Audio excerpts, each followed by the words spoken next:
Voilà, on a trouvé dans Sophie Val notre spécialiste miel qui sait très bien décrire le goût du miel. Allez, on va parler opéra et opéra en plein air avec vous, Anissa Tamini Descartes. Bonsoir. Bonsoir. Vous êtes directrice du pôle culture à la mairie de Buc. Et exact. Pour la 7e édition, dans le parc du château de Buc, samedi soir, il y aura un opéra en plein air.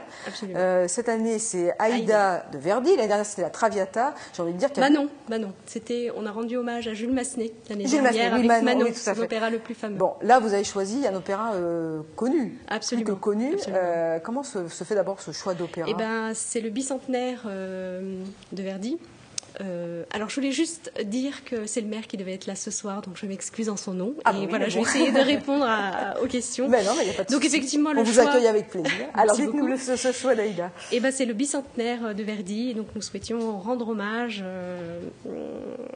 à ce talentueux personnage. Donc voilà, on a choisi Aïda. Effectivement, c'est un opéra ambitieux pour une petite commune. C'est long, hein, c'est assez long quand même. 3 heures. 3 heures, voilà, mais il y a un entracte. Absolument. Voilà. Un petit mot sur la distribution, sur les artistes. Combien d'artistes et alors, vous avez fait appel à quel Alors, depuis 2007, hein, c'est la date de démarrage de cette belle aventure qui est l'opéra. C'est un opéra en plein air qui se passe au château de Buc, donc au lieu du patrimoine buccois.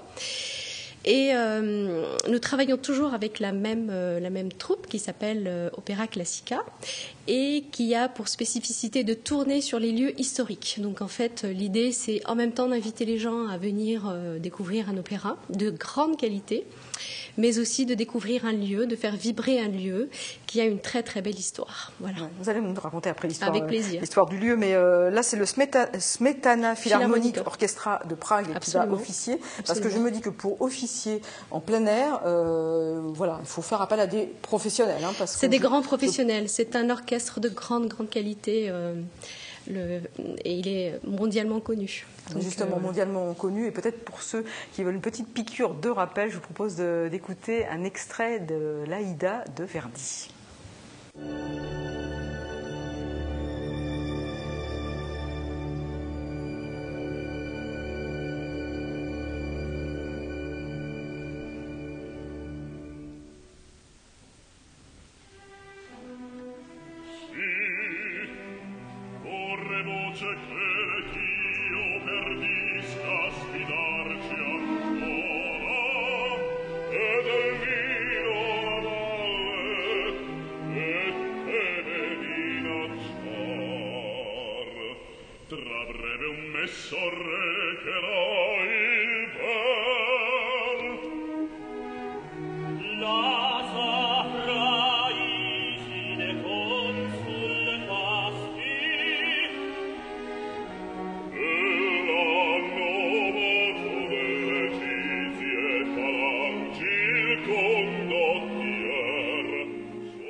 Pour cet extrait d'Aïda de Verdi, vous êtes vous-même amatrice d'opéra? Absolument. Depuis petite, j'ai toujours rêvé de chanter l'opéra, mais voilà. Eh ben non, vous n'êtes pas... non, vous pourriez chanter Aïda. On m'a proposé de remplacer Carmen. Non, ça c'est pour l'humour. C'est formidable. Mais par contre, il y a quelque chose qui m'épate quand même. Je me dis, pour un opéra en plein air, pour que les voix puissent s'entendre, je présume qu'il y a un travail de technique derrière. Absolument. Alors je ne dis pas que les chanteurs n'ont pas de voix, parce qu'évidemment, quand on chante l'opéra, on a énormément de voix, mais pour que ça puisse se porter comme ça dans un parc du château, il y a une sonorisation qui doit être Alors nous avons une petite technique, on met en place des tribunes pour essayer un petit peu de créer comme une arène, voilà, une arène. Que le son puisse se répercuter. Et puis effectivement, la troupe qui vient à Buc est une troupe de professionnels, donc ils savent pallier à ce genre de difficultés. C'est facile justement de trouver des artistes qui acceptent de se prêter au jeu, de chanter en plein air plutôt que de chanter dans une salle. Ce n'est pas simple. Ce n'est pas simple. C'est vrai que c'est un choix drastique.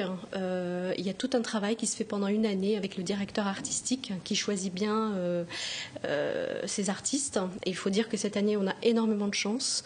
C'est Ernesto Grisales qui prend le rôle du ténor, donc qui est ténor, qui prend le rôle de Ramadès. Et effectivement, c'est un ténor de renommée internationale.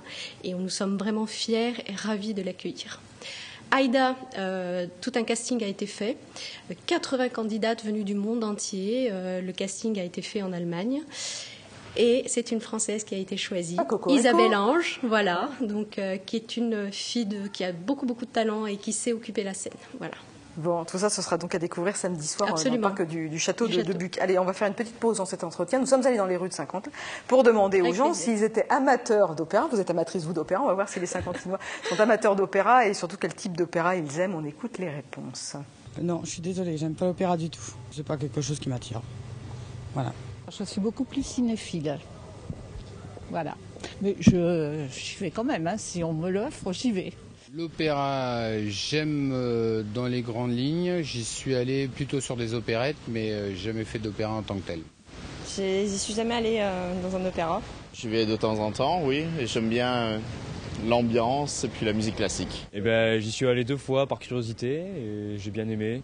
J'aime bien l'opéra parce que c'est agréable, c'est de la musique classique. Il y a Verdi, il y a Tosca, Puccini, enfin plein, ouais.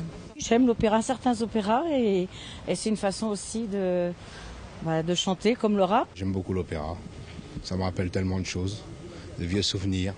Carmen de Bizet, voilà, c'est ça, le dernier que j'ai vu. L'opéra, ça raconte une histoire et ça raconte, c'est l'art, c'est de l'art tout simplement.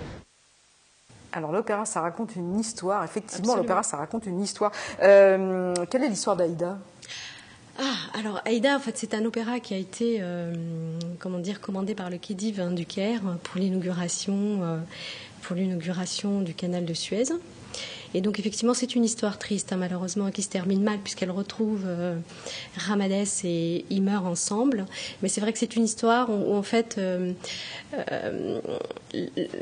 on montre la femme, elle est déchirée entre son amour et l'idée de défendre son peuple. Donc voilà, c'est vraiment un opéra où l'on ressent beaucoup d'émotions parce qu'effectivement, ça finit mal malheureusement, mais voilà, on est vraiment jusqu'au bout. Dans les salles d'opéra, les opéras sont sous-titrés.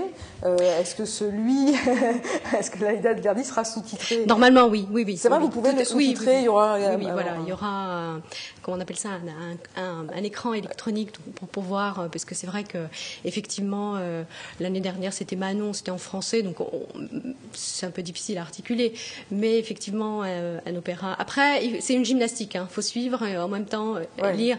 Mais généralement, les gens, ils connaissent l'histoire et puis ils arrivent à s'y retrouver. Mais c'est vrai qu'il vaut mieux que ce soit sous-titré. En tout cas, nous, on y tient. Une question d'organisation. Il y a encore des places disponibles ? Peu en première série, encore un petit peu en deuxième série, mais voilà. Et combien ça coûte ? Alors, vous savez, c'est un opéra qui est porté par une commune, donc qui a pour politique tarifaire vraiment l'accessibilité. Ça, vraiment, on y tient beaucoup parce qu'on entend souvent dire que l'opéra est... Eh ben oui, c'est pour ça que je vous pose la question. Voilà. Donc nous, on essaie justement d'amener les gens. Il y a tout un travail de fond pour amener les gens à découvrir cet art. Et c'est 35 € la première série, 30 € la seconde et 20 € en fait pour les jeunes et les étudiants. Effectivement, je vous confirme, c'est pas cher. Absolument. Pour un opéra. Il a de Verdi en plus et en plein air, donc c'est vraiment pas cher. On compte beaucoup sur nos partenaires justement pour arriver à ce travail-là. C'est-à-dire qu'il y a un travail qui est porté par la commune. Parce que la commune finance entièrement. La commune, oui, finance entièrement à la base, et donc effectivement il y a la billetterie à côté, mais qui ne couvre pas.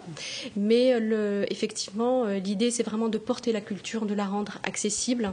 Donc nous avons un autre travail avec beaucoup de partenaires et de sponsors qui viennent justement nous aider à porter cet événement. Et vous parlez de partenaires, je voudrais aussi un petit mot sur le travail avec les scolaires, tout un travail qui est fait avec les scolaires. Oui. Alors ça, on y tient beaucoup, vraiment, avec la municipalité en place, fait un gros travail, ce que j'appelle notre triangle de bataille, le patrimoine, la culture et l'éducation.